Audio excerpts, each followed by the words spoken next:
welcome to the Dragonstone podcast. More importantly, congratulations on surviving the first half of the 2020s. It's been quite the ride, I'm sure you would agree. But if you're here and you're listening, well done. And also, let's get ready for this halftime show, which I've been saying for a good couple of years now is going to be significant.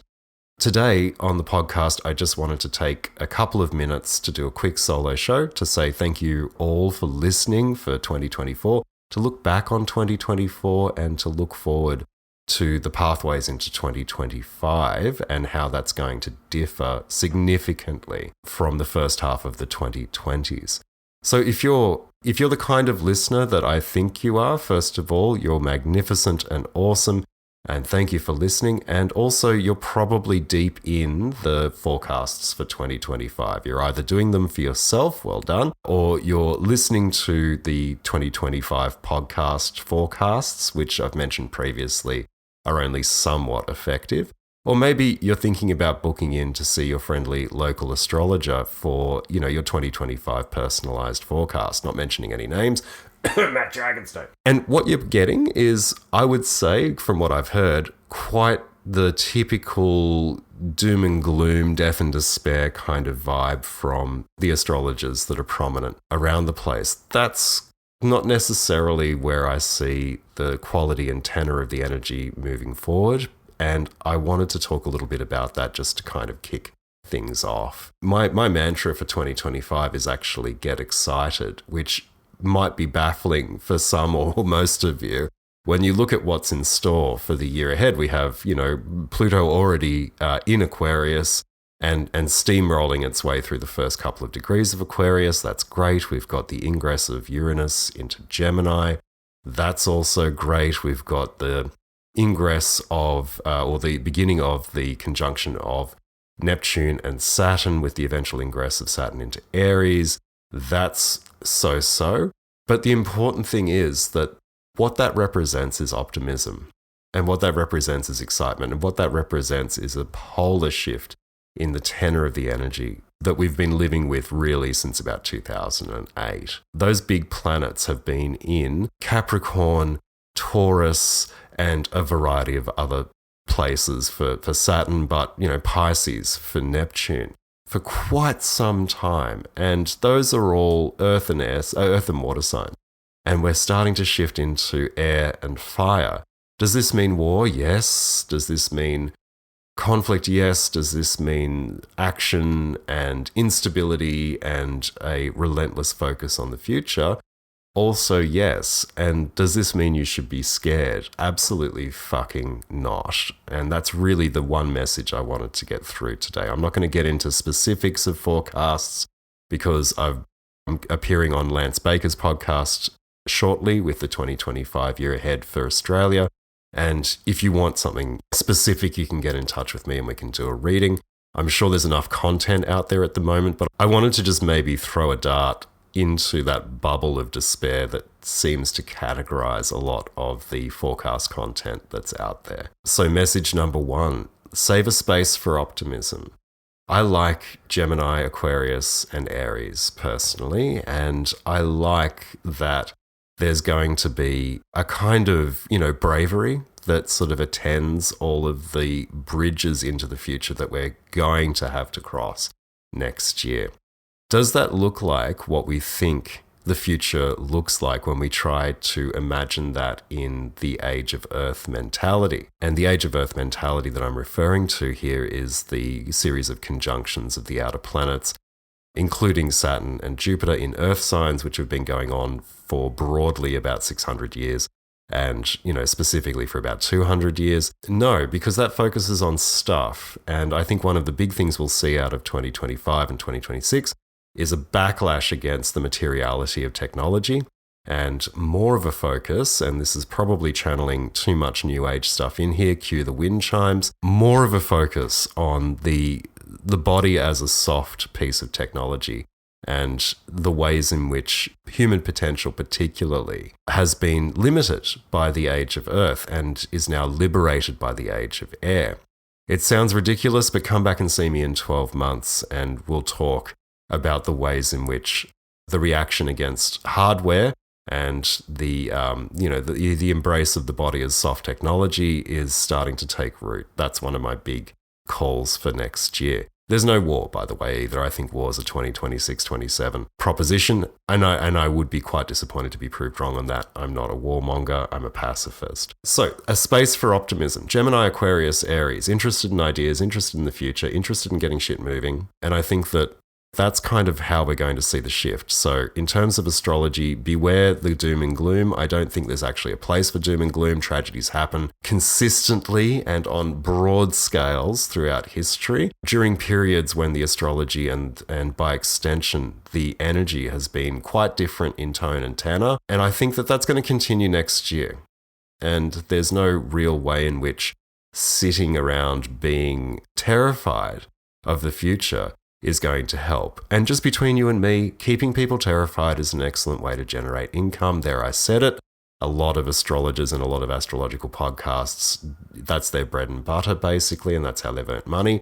I'll be very happy to see the arse end of that because I feel like the new way to be successful into the future is actually to lean balls and all into an embrace of optimism and excitement about the future. Okay, so I guess I want to keep this short. So we're going to talk also about what I've been doing this year. 2024 was a very interesting year for me. I think it was definitely the highlight for me was being able to collaborate with Lance on the Pleiades pendulums. Those things have come quite literally from outer space, and they're just using Lance and I as a launch pad into the world. The whole experience of it was unique and wonderful and a real reminder of the ways in which the Pleiades are such a strong, full-on cluster of stars, and invoking them through astrological magic and using that as a means of communicating with them is going to have commensurate ramifications, put it that way. Lots of fun, big highlight. The talisman side of things for me has gone really well. One thing I do miss, particularly in the second half of 2024, was doing podcasts, doing interviews, going on other people's podcasts, having people on my podcast, and also generating content. It's been a while since I've written anything, and I'm hoping to remedy that in 2025. The low light for me, or the low period for me, was the middle of this year. I haven't discussed this publicly, but my spiritual teacher and very good friend passed away very suddenly, and that was something that really catalyzed an internal journey of reorienting where I stand sans teacher. Like all good teachers, she was not a teacher overtly and would avoid being labeled as such. I managed to get this beautiful woman to the stage where she would accept being referred to as my spiritual guide, but not my teacher. But now, in her absence, I'm able to name what she was, which was a guru for me. So her passing was very, very sad, but also, in a sense, something that was itself an initiatory moment. She was beautiful and I loved her very dearly, and she continues to walk beside me. And that was the low light. But in terms of where I'll be going into 2025, as I've mentioned, probably more podcasts, more communicative generation and distribution of content. Next year has a lot of good stuff. Jupiter in Cancer, you better believe I'll be leveraging the shit out of that. As we move into the middle of the year, there's a lot of things that I want to get up and off the ground. So I'll be trying to write a book. I'll be making more podcasts. I'll be expanding the talisman business, hopefully. Watch this space. And I'll also be doing something that I always deeply, deeply enjoyed, which was teaching. I'm going to be doing more teaching next year. I'll have some online courses available through the website in early 2025 for tarot and astrology. It's not going to be an introductory thing. It's going to be a series of masterclasses to kick things off, because my audience, my people, my cohort, and the people who are kind of interested in what I'm doing professionally, they all function at such a wonderful high level of expertise. And I feel like there's a kind of gap in the market for really niche seminars and short workshops and short courses about some of the more hyper advanced techniques around tarot and astrology. So that's getting me very excited. Obviously, the readings remain open. And just to transition into the last part of the episode, here's my shameless self-promotion. So 2025 is here, and again, if you know me, you know that I'm not a fan of generic forecasts. They're good for mundane astrology because it's easy to talk about countries because you're able to get their birth charts. But everyone has a unique birth chart. Everyone was born at a specific time. The wave function collapsed at the moment that you were born, and that's hugely significant, which means that the astrology of 2025 is going to be radically different for each and every one of us. There'll be some broad themes that we all have to suffer with and suffer through, but I feel like in terms of generating the most potential to get the most out of 2025, it pays to get yourself a reading with an astrologer. So just head to dragonstoneastrology.com and you'll find the appointments tab and book in, mate. And I'll be putting a little promotion out as well for people who are on the mailing list with a little bit of a discount code. So if you're not already on the list, check it out. It's going to be good, and we can talk about what 2025 means for you specifically. So there it is, the shameless self-promotion. So thank you again. Thank you for listening. Thank you for sticking with me through 2024. Apologies for the drought of content. I had a lot going on around the middle of the year, which I've already spoken about. And, let's get into 2025 together. And if you're looking for something that's a little bit more upbeat without being toxic in its positivity, without shying away from the blood and guts, and there will be plenty with all the Aries action, then stick around for 2025. I'm going to try and make things a little bit less gloomy, a bit more practical in the very best sense, and a bit more catalytic and encouraging and motivating. Because 2025 is happening whether you like it or not. And if you're going to be here for it in the next several years, I think that self-pity, doom and gloom is not what you need. What you need is some motivation. What you need is some hints and tricks. What you need is some ways to short circuit and shortcut the bullshit so that you can come out on top, basically. So yeah, have a magnificent Christmas.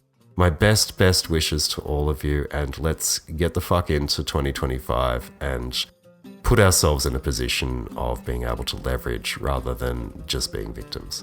Ciao for now. Bye-bye.